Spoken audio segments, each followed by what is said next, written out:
आज की शुरुआत कर रहे हैं टेस्ट डिस्कशन से, जो मेनली प्लेन मिरर पे फोकस था।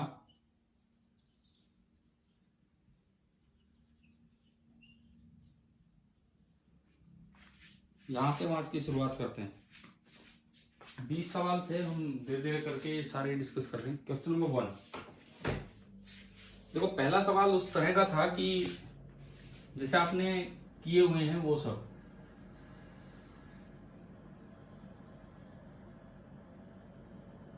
ये एल डिस्टेंस दूर कोई सोर्स है एस, और इससे 2L डिस्टेंस दूर कोई रास्ता है जिस पे कोई इंसान जा रहा है विद अ स्पीड। चलो स्पीड का कोई जिक्र ही नहीं है। Greatest distance over which you can see the image of light source. मतलब क्या आपको ये समझ आ रहा है कि ये फील्ड ऑफ व्यू पे बेस्ड एक क्वेश्चन था? Yes sir. ठीक है। मिरर की विड्थ वगैरह कितनी है? डी। ये जो मिरर है इसकी विड्थ आपको दे दी है डी। ये तो भाई सबसे पहले तो इसकी इमेज बनाई हम। ये जो सोर्स है बीच में है एल पे, इसकी इमेज यहां बनेगी एल डिस्टेंस पे। एल डिस्टेंस पे इसकी इमेज बनेगी। उसके बाद हम यहां से, सपोज ये मैं मिरर थोड़ा छोटा दिखाऊं ताकि समझ आए वहां तक। ये डी लेंथ का ये मिरर है, डी लेंथ का ये मिरर है।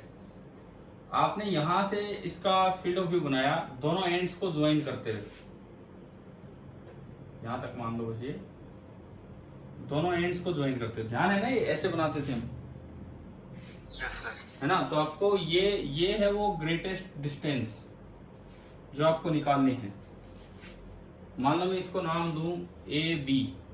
ये वो दूरी है जो आपको निकालनी है। कितने बच्चों से कल ये वाला सवाल हो गया था पेपर में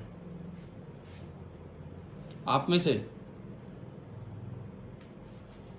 हाँ भाई, आप लोग कर पाए थे कि नहीं? ये क्वेश्चन हो गया। चलो कुछ का हाथ ऊपर हो रहा है। चलिए ठीक है, बहुत अच्छी बात है अगर ये हो गया था तो। अभी हम देखते हैं आगे। सिमिलर ट्राइंगल का यूज करना है, मुझे ए बी निकालना है। तो ए बी अपॉन डी, मान लो ये पॉइंट आई है और ये मिरर एम एन है। तो हमें यहां से ये तो दिख रहा है कि triangle A B I this is similar to triangle N M I, है ना? समझ आया ना ये कौन सी दो ट्राइंगल मैंने लिए? इसका मतलब ए बी अपॉन डी बराबर परपेंडिकुलर का रेशियो। अच्छा, ये तो है एल और पूरा 2L 3L, और इस पे परपेंडिकुलर है एल। यहां से अगर मैं देखता हूं तो ए बी आपका आ रहा है 3D।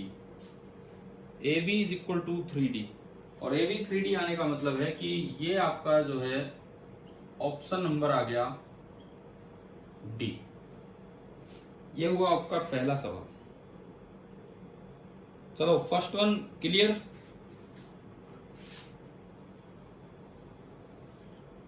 Second, question number second देखते हैं हम। A boy 1.5 metre tall stands in front of a vertical plane mirror. How tall must be the vertical mirror and how high must be its lower edge above the floor if he is able to see his complete image? वो अपनी पूरी image देख पाए। इसके लिए एक तो image mirror का साइज क्या हो और एक उसका बॉटम पॉइंट कितना ऊपर हो। देखो ये जो लड़का है ये आपको दिया है 1.5 मीटर टॉल, मान लो ये है।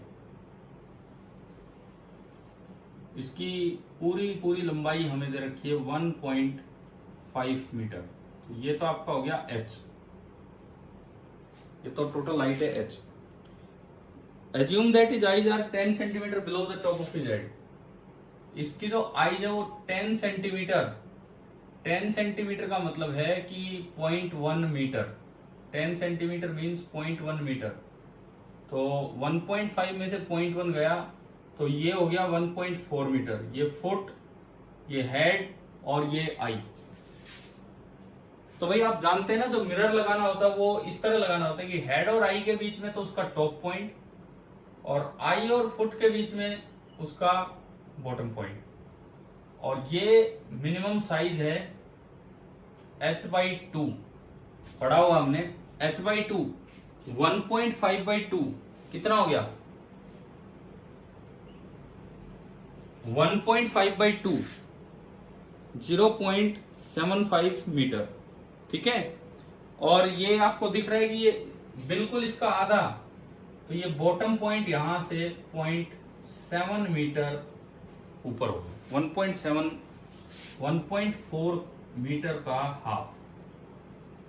तो ऐसा कौन सा ऑप्शन है? ये इसमें है ऑप्शन नंबर ए। अब आप मुझे बताया भी करो, ये कितने बच्चों ने ये दूसरा सही किया, बताना, इसमें रिप्लाई देना। ये जो सेकंड वाला क्वेश्चन है, ये देखो कल स्कोर थोड़ा कम था आपका, जिस तरह की जो उम्मीद थी उसके हिसाब से नंबर कम थे, तो इसीलिए मैं कह रहा हूं कि भी थोड़ा सा ध्यान से इन पे चलना चाहिए। क्वेश्चन नंबर 3, क्या हमने तीसरा सवाल किया हुआ था? बताओ, क्या क्लास Yes, में sir. करवा रखा था question number 3? Yes sir, 1 minute में एक इमेज का गायब हो जाएगी। हाँ, वो आपको ये बताया था कि मिरर कट करने से भी इमेज गायब होती है, तो ये वाला केस था। मैं एक सेकंड आपकी अटेंडेंस देख रहा हूं, अभी तो कुछ बढ़ोतरी हुई है।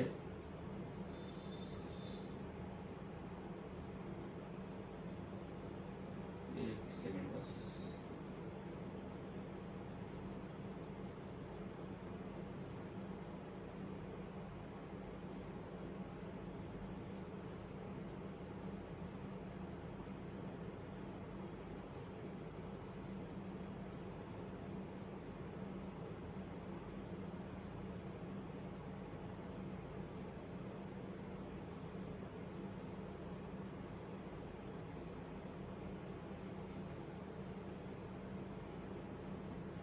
चलो ठीक है, अब तो 42 की स्ट्रेंथ दिखा रहे हैं इसमें, ऑलमोस्ट डबल पहले से, ठीक है।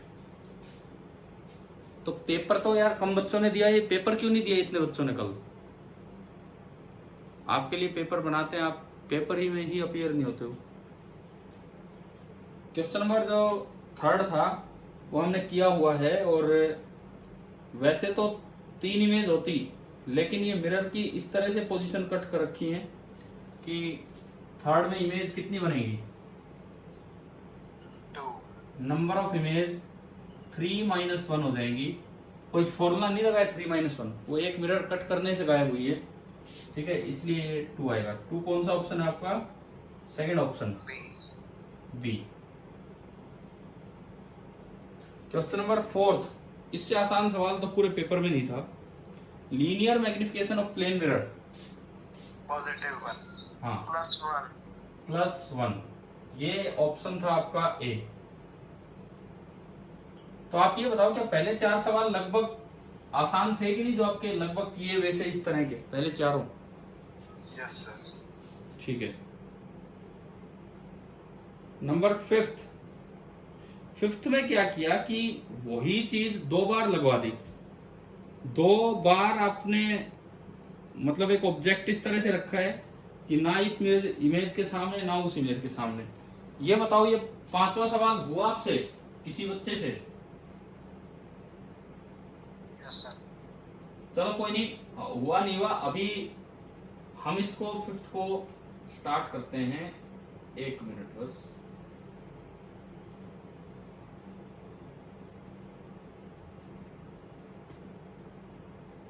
मैं बीच बीच में आपको ये स्क्रीनशॉट देता रहता हूँ और कुछ नहीं।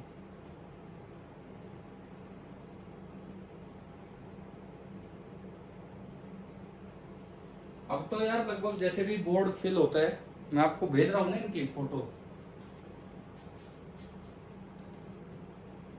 Yes sir. ठीक है, कभी बाद में देखना हो, वीडियो ना देखना हो, वैसे देखना, तो इसीलिए भी हम भेज रहे हैं चीजें।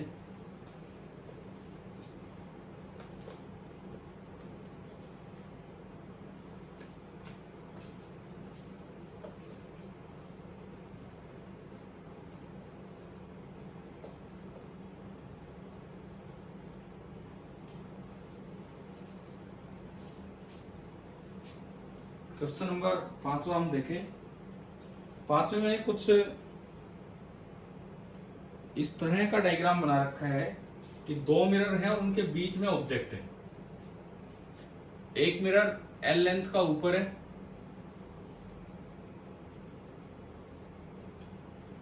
उसके बाद एल लेंथ का गैप है, और फिर एक मिरर एल लेंथ का नीचे है, और ऑब्जेक्ट इस गैप के बिल्कुल मिड से एल लेंथ इधर रखा है।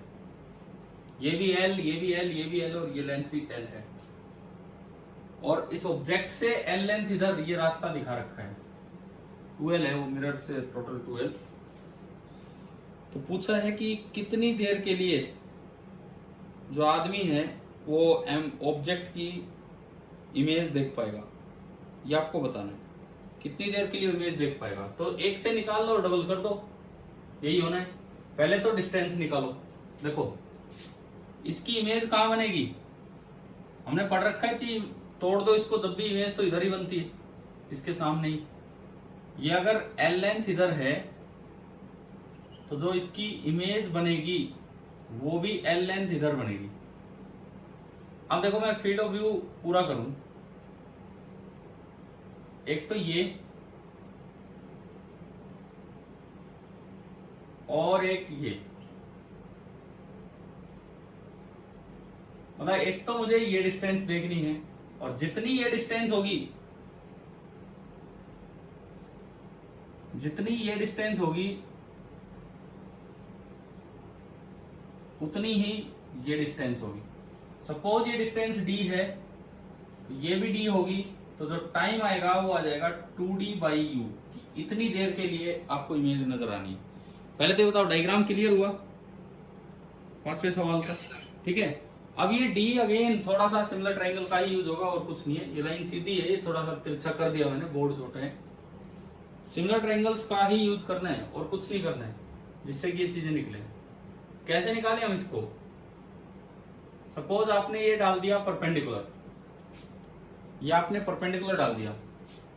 सबसे पहली बात कि ये ट्रायंगल और ये ट्रायंगल सिमिलर दिख रही है, जो मैं ये दिखा रहा हूं यहां पे, ठीक है? Yes sir.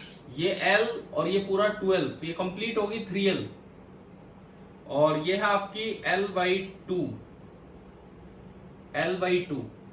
तो पहले मैं इन छोटी ट्रायंगल्स की सिमिलरिटी दिखाऊं, इन छोटी ट्रायंगल्स की सिमिलरिटी। चलो मैं नाम दे देता हूं ताकि कंफ्यूजन ना हो। इसको बोला ABCD। तो triangle IAB that is similar to triangle ICD। IAB similar है ICD के। इट मींस ये जो लेंथ है, मैं इसको x बोल देता हूं थोड़ी देर के लिए, x upon L/2, this will be equal to ये पूरी 3L अपॉन L। तो पहले तो मुझे बताओ क्या x समझ आ गया आपको, कैसे निकाला है? Yes sir. ठीक है। अब आप ट्रायंगल ICE और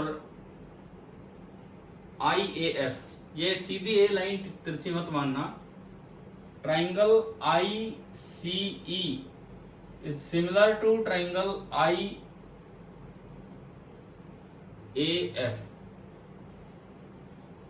भाई ये बताओ एक मिनट, ये समझ आ रहा है क्या? समझ आ रहा है कौन सी दो ट्रायंगल ली है मैंने?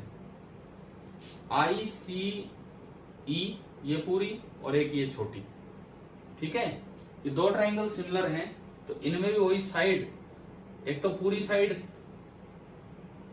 अगर मैं सामने वाली साइड लूं बड़ी का तो वो है x+d, और छोटी के सामने वाली साइड है L+L/2, L+L/2 बराबर ये वाली साइड, ये तो वही है 3L अपॉन L। मुझे बताओ कि ये रेशियो समझ आया क्या, कैसे लिखा हमने? हाँ भाई, ये वाला रेशियो क्लियर है? Yes sir. ठीक है। तो यहां से ये हो गया 3L/2, 3L/2 3 से मल्टीप्लाई होगा तो 9L/2, तो x+d that is equal to 9L/2। ये x की वैल्यू आपने यहाँ रखी, तो 3l/2 प्लस d बराबर 9l/2, तो यहाँ से d आ गया 6l/2, 6l/2 मतलब 3l, और d अगर 3l आया, put d equal to 3l, तो 3l ऊपर और 3l नीचे, तो कितनी देर के लिए उसे इमेज नजर आएगी? 6l/u, और ये इसमें आपका ऑप्शन नंबर सी है। This is your option number C. कितने ऐसे बच्चे हैं भाई जिन्होंने कल पेपर नहीं दिया, जो अभी अटेंड कर रहे हैं क्लास एट प्रेजेंट?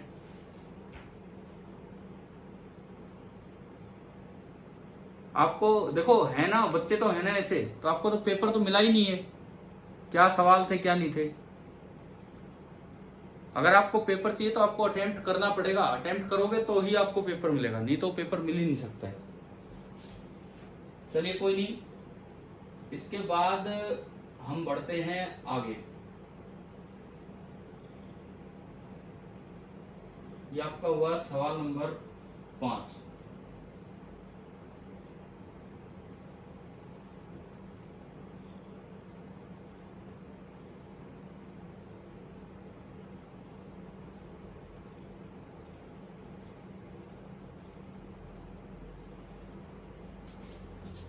नेक्स्ट है क्वेश्चन नंबर 6 पे चलते हैं।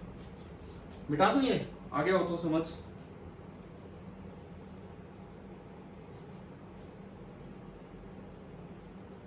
जो question number 6, person A B of height 1 centimetre, वैसा ही है। तो क्वेश्चन नंबर 6 जो है, अगेन वो मिनिमम हाइट मिरर की रिक्वायर्ड उस तरह का है।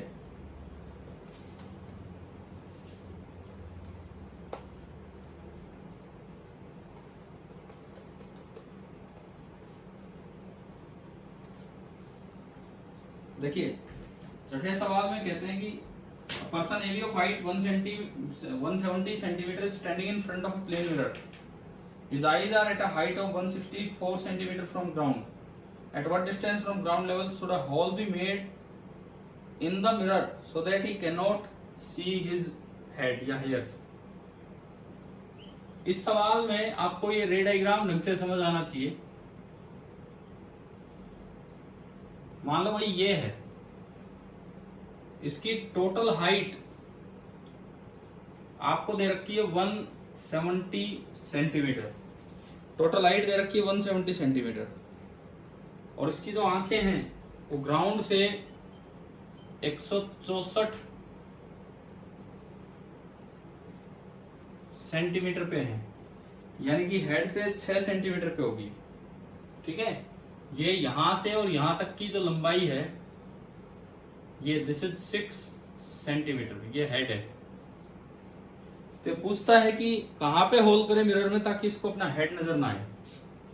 तो आपको रे डायग्राम वाली बात पता होनी चाहिए थी। ये मिरर है, इसमें जो मिनिमम हाइट रिक्वायर्ड होती है h/2, वो ऐसे होती है कि एक रे आप यहां से लेते हैं बिल्कुल बीचों बीच जाती है और वो एज इट इज रिफ्लेक्ट होके आती है, और एक रे आप यहां से लेते हैं बिल्कुल बीचों बीच जाती है और एज इट इज रिफ्लेक्ट होके आती है। तो अगर आप यहां होल कर देंगे तो फुट नहीं दिखेगा, और यहां होल कर दोगे तो ये हेड नहीं दिखेगा। तो ये वाला होल 6 के बिल्कुल बीच, 6 के बिल्कुल बीच मतलब ऊपर से कितना नीचे, 3। तो ऊपर से 3, तो ये यहां से कितना हो गया, 170 में से 3 गया 167 सेंटीमीटर। शायद ये ऑप्शन ए है उसमें, ये जो था ये आपका था ऑप्शन नंबर ए। ये आपका छठा सवाल। अरे मुझे यार वो बच्चे अब भी जवाब नहीं दे रहे जिन्होंने कल पेपर नहीं दिया, क्या उनके पास है क्या ये पेपर, ये सवाल सारे के सारे? कैसे आपने कहां से लिया, कब किया ये?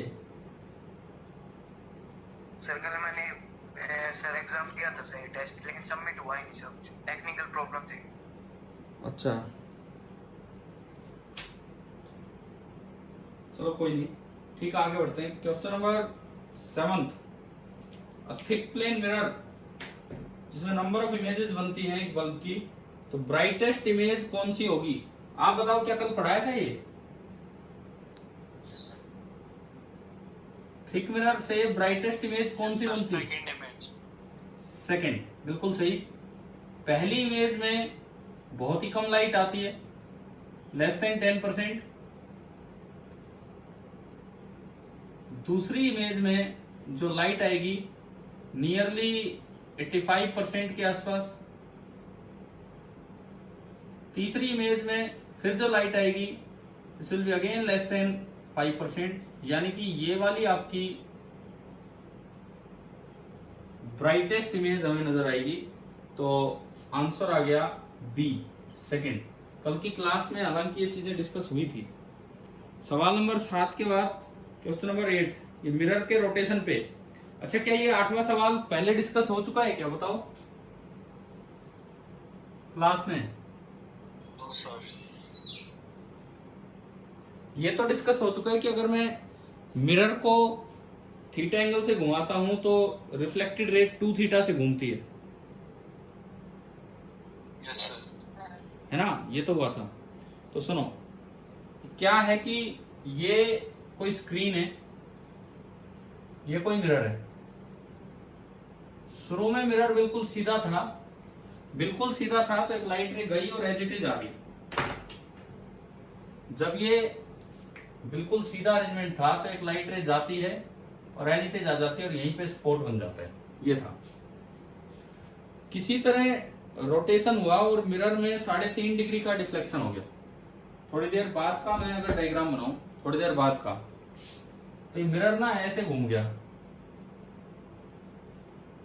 स्क्रीन वही है।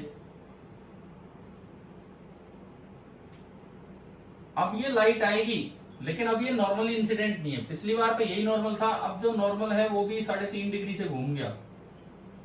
तो नॉर्मल 3.5 डिग्री से घुमा तो रिफ्लेक्टेड रे तो और भी 3.5 डिग्री उधर जाएगी। रिफ्लेक्टेड रे तो और भी 3.5 डिग्री उधर गई, यानी कि टोटल 7 डिग्री से रिफ्लेक्टेड रे घूम गई। तो आपको ये बताना है कि ये डी क्या होगा। समझ आया सवाल क्या था? स्पॉट कितना गया? Yes sir. ठीक है, तो हमें ये तो पता लग गया कि एंगल 7 डिग्री है और ये दूरी आपको दे रखी है 1.5 मीटर। 1.5 मीटर सेंटीमीटर में कितना? 100 से मल्टीप्लाई कर दो, 150 सेंटीमीटर। 150। हाँ ठीक है, क्योंकि सेंटीमीटर में भी ऑप्शन है। डी कैसे निकालें भाई? इस पूरी ट्रायंगल में tan थीटा यानी कि tan 7 degree, tan 7 degree D by 150 centimetre बन गया।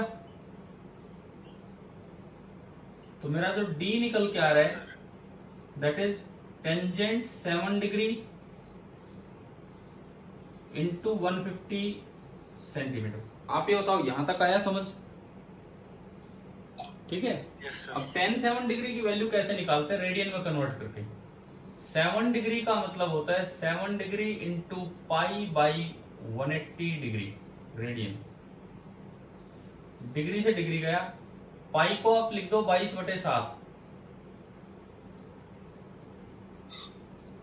7 से 7 गया रेडियन, यह आ गया 11/90। और ये इतना स्मॉल एंगल है, 11/90 is very small. For very small angle, tan 11/90 radian हमने पढ़ा होगा। फॉर छोटा angle tan theta is nearly equal to theta. Yes sir.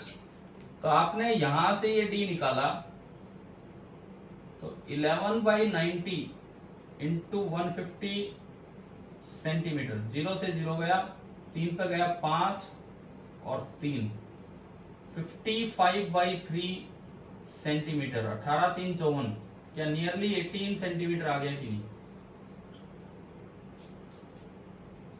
Yes sir. तो अभी समझ आया ना ये वाला सवाल, क्वेश्चन नंबर 8 जो था आपके पेपर का। ये इसका ऑप्शन है, ऐसा जो ऑप्शन है इसका दैट इज बी। ये वाला ऑप्शन नंबर बी आ गया 18.4 सेंटीमीटर। बताओ भाई 6, 7, 8 क्लियर है? ठीक है। Yes sir. क्वेश्चन नंबर 9, एक बहुत ही छोटा सा सबसे सिंपल क्वेश्चन हम बोल सकते हैं।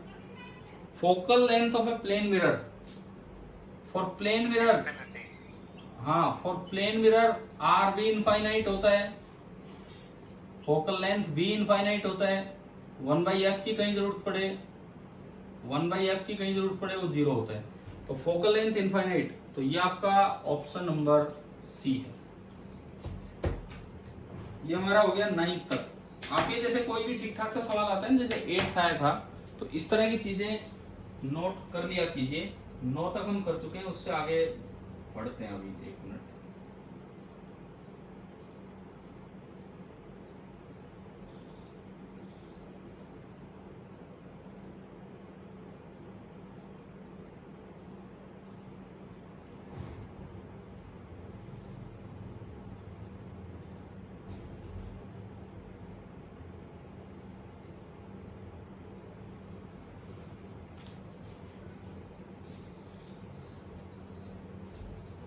मिटा दो ना, ये हो गया तो। उसके बाद एक कंप्रीहेंशन क्वेश्चन है अगले 4 सवालों के लिए, इस पे हम चलेंगे।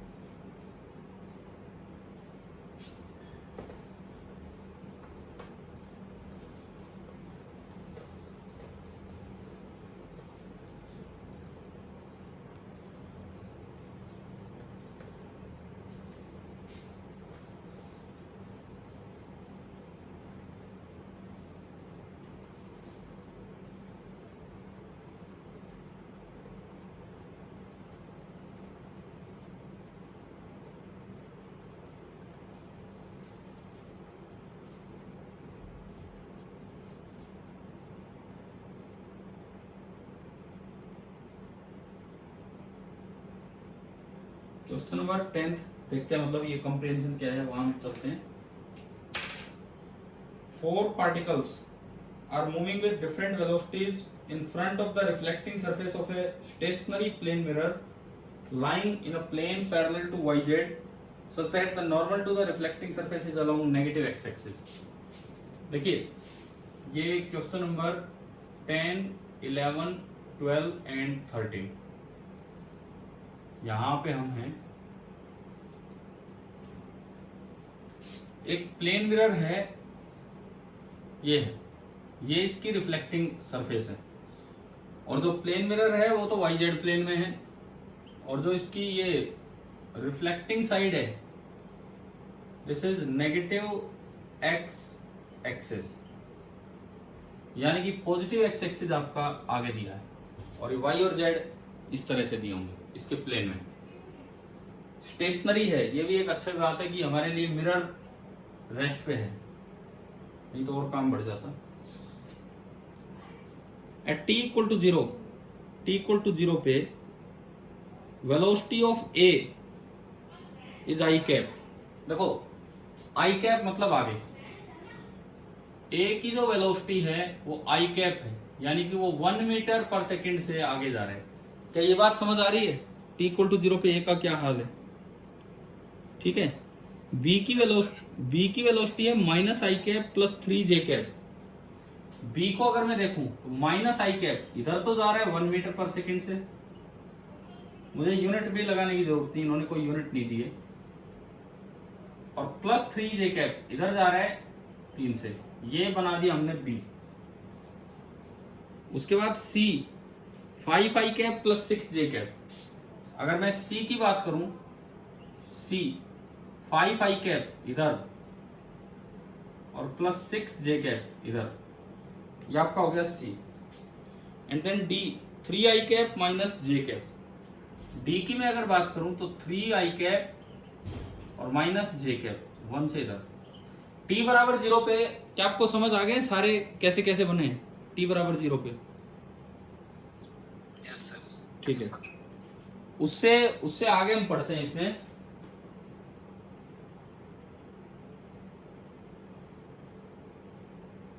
एक मिनट, क्या दिया है आगे, कहाँ गया सवाल? हाँ, ये इसमें कहता है acceleration of particle a is two I cap plus J cap. अब मैं एक्सेलरेशन बनाऊं, ए में जो एक्सेलरेशन है, ए में जो एक्सेलरेशन है two I cap plus J cap, A ये रहा। इसमें एक्सेलरेशन ऐसी है, दो तो इधर मैं ब्लू कलर से एक्सेलरेशन बना रहा हूं और एक इधर, ये आपकी एक्सेलरेशन है, ब्लैक से मैंने वेलोसिटीज बनाई। And acceleration of C is 2t j cap. C की जो एक्सेलरेशन है वो इधर है, लेकिन वो कांस्टेंट नहीं है, वो वेरिएबल है 2t। बस इतनी जानकारी है शायद। पार्टिकल बी एंड डी की कोई एक्सेलरेशन है नहीं, और ये मान के चलो कि भाई कोई कोलिजन नहीं हुआ। हालांकि इन्होंने लिख दिया ऐसा यूनिट में है तो ये मीटर पर सेकंड में और ये मीटर पर सेकंड स्क्वायर में, ठीक है। At t equal to 2 second, अब इन्होंने क्वेश्चन नंबर 10th में पूछा है, at t equal to 2 second the relative velocity of object A with respect to object A, relative velocity of image of A with respect to object A बताना है कि कितनी होगी। हाँ भाई बताओ, ए की वेलोसिटी कैसे निकालें, कितनी देर में? 2 सेकंड में। तो एक बार ये बताओ, 2 सेकंड बाद ए कहीं यहां आ चुका होगा आगे? Yes sir. उसकी वेलोसिटी यहाँ क्या कहीं नहीं गया, मैं तो बीच में बना रहा हूं। उसकी वेलोसिटी इधर कितनी हो जाएगी? v equal to U plus AT करो इस डायरेक्शन में, v is equal to U plus AT. U कितना इनिशियल वेलोसिटी कितनी आगे? 1 प्लस a और टाइम 2, कितनी होगी इसकी वेलोसिटी आगे की तरफ? 5 मीटर पर सेकेंड। ये वेलोसिटी आगे की तरफ बनी 5 मीटर पर सेकेंड। और ऊपर की तरफ अगर आप देखो, ऊपर इनिशियल वेलोसिटी 0 थी, तो ऊपर की तरफ अगर इसकी वेलोसिटी देखें तो बनेगी 0 प्लस a और इंटू टी 2, a 1 है, यानी कि ये वेलोसिटी कितनी बनी इसकी? 2 मीटर पर सेकेंड। बताओ क्या ये समझ आया कि a में कौन कौन सी वेलोसिटी जा चुकी होंगी? Yes sir. तो a की अगर मैं इमेज बनाऊं, a के सामने, हमें कोई डाउट है कि इसमें? बोलो। तो आप ये बताओ, a के सामने मैं अगर उसकी इमेज बनाऊं तो उसमें कौन कौन सी वेलोसिटीज होंगी? a की इमेज कौन कौन सी वेलोसिटीज होंगी? एक तो पैरेलल ऊपर की तरफ चलेगा 2 मीटर पर सेकंड से, और ये इधर 5 से आ रहा है तो ये इधर 5 से आती दिखेगी 5 मीटर पर सेकंड। आप बताओ क्या a की इमेज a डैश समझ आ गया है क्या आपको? बोलो भाई, तभी तो आगे बढ़ेंगे हम। क्या a की इमेज a डैश? ठीक है। अब इसमें पूछा क्या है 10वें सवाल में, relative velocity of image with respect to object. a की रिलेटिव वेलोसिटी बतानी इमेज की। देखिए, रिलेटिव वेलोसिटी बताने का तरीका ये होता है, आपको बताना है velocity of image of A with respect to object A. इसके लिए ए ऑब्जेक्ट को आप रेस्ट पे लाओ। ए ऑब्जेक्ट को रेस्ट पे लाने का तरीका क्या है? 2 ऊपर है तो 2 नीचे ऐड करो। ये तो ऐड ही नहीं हो रहा। 2 ऊपर है तो 2 नीचे ऐड करो। ये लो, 2 हमने नीचे ऐड किया। इसमें भी 2 नीचे ऐड करना पड़ेगा, जो उसमें किया वो इसमें। 5 आगे है तो 5 पीछे ऐड करो। इसमें भी 5 इधर ऐड करना पड़ेगा। तो अब देखो, समझ आया कैसे रिलेटिव वेलोसिटी निकालते हैं? Yes sir. अब अगर a रेस्ट पे है तो उसकी जो इमेज बनेगी a डैश, उसमें ऊपर तो कोई वेलोसिटी नहीं बची, लेकिन इधर की तरफ कितनी वेलोसिटी होगी?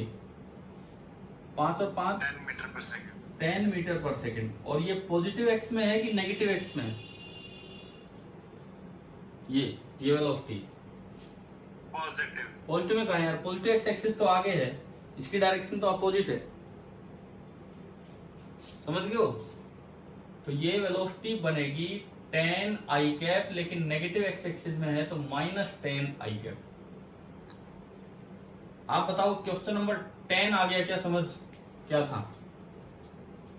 Yes sir. ठीक है, देखो अच्छे सवाल थे, इनको ध्यान से सीखिए आप। और ये इसका ऑप्शन है डी। तो 10th का तो आंसर बना डी। चलिए 11 देखें। At t equal to 2 second the relative velocity of object B with respect to ना relative velocity of image of object B with respect to B. अब बी को देखना है, बी आसान है क्योंकि उसमें कोई एक्सेलरेशन नहीं है, बी में कोई एक्सेलरेशन नहीं है। तो आप ये देखो इसकी जो इमेज बनेगी, इसकी जो इमेज बनेगी उसमें भी दो वेलोसिटीज होंगी, एक तो ऊपर 3 और ये कि इधर 1 से जा रहा है तो ये 1 से इधर। पहले तो ये बताओ क्या ये समझ आ गया क्या यहां तक? Yes sir. अब मुझे जो करना है दूसरे में, velocity of image of B with respect to object B, तो उसके लिए ऑब्जेक्ट को रेस्ट पे लाओ। ऑब्जेक्ट को रेस्ट पे लाना है तो ऑब्जेक्ट में 3 ऊपर था तो 3 नीचे ऐड करो, इसमें भी 3 नीचे ऐड करो, इसमें 1 इधर था तो 1 आगे ऐड करो, उसमें भी 1 आगे ऐड करो। अब अगर आप देखते हो तो अगर बी रेस्ट पे दिख रहा है, अगर बी रेस्ट पे दिख रहा है क्योंकि इसकी वेलोसिटी तो आपने खत्म कर दी, तो इसमें देखो ये तो कैंसिल होगी और ये दोनों तो जुड़ गई, एक और एक आगे की तरफ, है ना? समझ आ रहा है? तो बी डैश में आगे की तरफ 2 आई, आगे 2 मतलब ये पॉजिटिव डायरेक्शन है, तो ये क्या आ गई आपकी 2 आई कैप। कौन सा ऑप्शन है उसमें ऐसा मैं बता देता हूं। क्वेश्चन नंबर ये आपका हाँ ए 11th, क्वेश्चन नंबर 11th और ये मेरा आंसर आ गया ए। कुछ समझ आ रहा है? देखो काइनेमेटिक्स मोशन के साथ एक अच्छा रिलेशन है ऑप्टिक्स का इस सवाल में, ठीक है। क्वेश्चन नंबर 12 देखिए, at t equal to 2 second the relative velocity of object c with respect to relative velocity of image of object c with respect to c, ये आपको बताना है। अब अगर मैं इसको देखूं c को, तो c में एक मेरे लिए एडिशनल फायदा ये है कि एक्सेलरेशन केवल y में है, मतलब उधर है, वो मेरे लिए कोई फर्क ही नहीं डालेगी। थोड़ी देर बाद 2 सेकंड बाद पता नहीं इसकी वेलोसिटी 6 से बढ़ के 10 हो जाए, 15 हो जाए, कुछ भी हो जाए, 2 सेकंड बाद c का ये हाल होगा कि आगे की तरफ तो वेलोसिटी है 5 और ऊपर की तरफ वेलोसिटी कुछ भी v डैश बोल दी मैंने। समझ गए हो क्या? समझ गए हो क्या है? क्योंकि एक्सेलरेशन है उधर और वो कांस्टेंट एक्सेलरेशन भी नहीं है जो हम ये v equal to u plus 80 लगाए। पढ़े रहने दो उसको। जो इसकी इमेज बनेगी सामने c डैश, ये 5 से तो इधर आएगी और v डैश से इधर जाएगी, 5 से इधर आएगी और v डैश से उधर जाएगी, ठीक है? क्या डायग्राम समझ आ रहे हैं ना किस तरह हम बना रहे हैं? अब ये पूछता है इस सवाल में relative velocity of image of object c, फिर वही काम करना है। c को रोको भाई, c को रोकना है तो अपोजिट डायरेक्शन में 5 ऐड करो, इसमें भी 5 ऐड करो, इसमें नीचे v डैश ऐड करो, इसमें भी नीचे v डैश ऐड करो, तो ये तो कट गया, ये 5 और 5 जुड़ के 10 हो गया। यानी कि अगर c रेस्ट पे हो तो जो उसकी इमेज है वो ऊपर तो नहीं जाएगी, ये तो कट गया। जो उसकी इमेज है c डैश वो पीछे चल के आती दिखेगी 10 मीटर पर सेकंड से। तो आप बताओ velocity of image of c with respect to object c 10 आ रही है, किधर आ रही है? पॉजिटिव आई कैप में या नेगेटिव आई कैप में?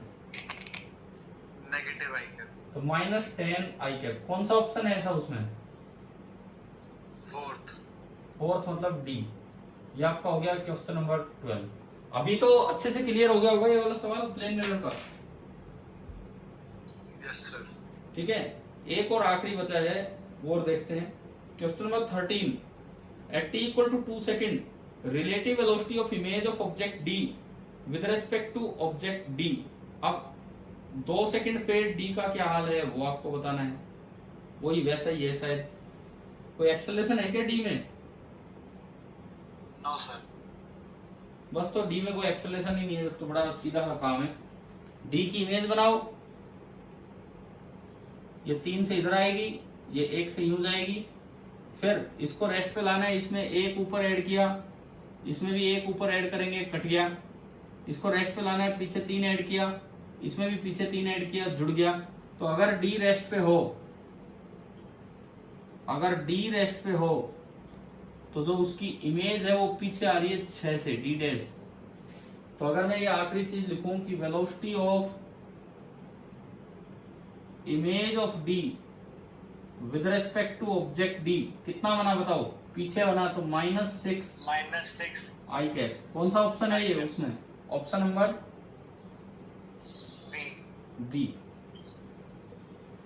तो भाई ये आपका कंप्रीहेंशन था 10, 11, 12 और 13। 4 सवाल जो सीधे सीधे दे रखे थे। एक बार आप देख लो ध्यान से, कुछ भी इसमें कंफ्यूजन हो तो अभी फिर से आप पूछ सकते हैं।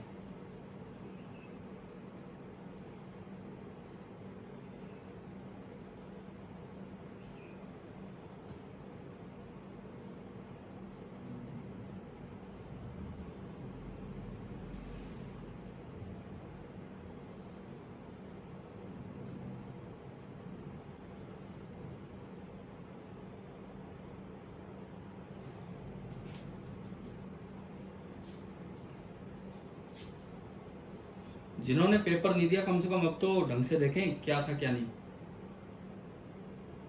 क्वेश्चन नंबर 13 हो गया, मिटा दूं वही हो गया हो तो यहां तक ठीक है।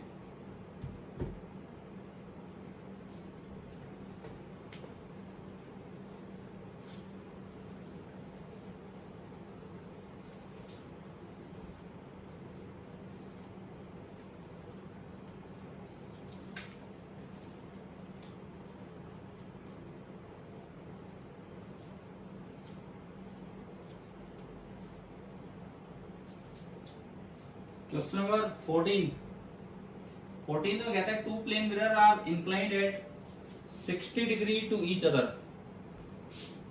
14th क्वेश्चन का ये डायग्राम है कि दो प्लेन मिरर एक दूसरे के साथ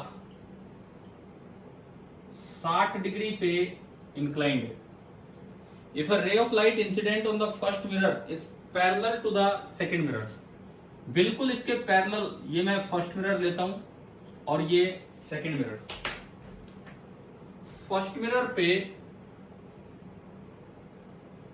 बिल्कुल इसके पैरेलल आपने कोई रे डाली है, सेकंड मिरर के parallel, it is reflected from the second mirror in A direction.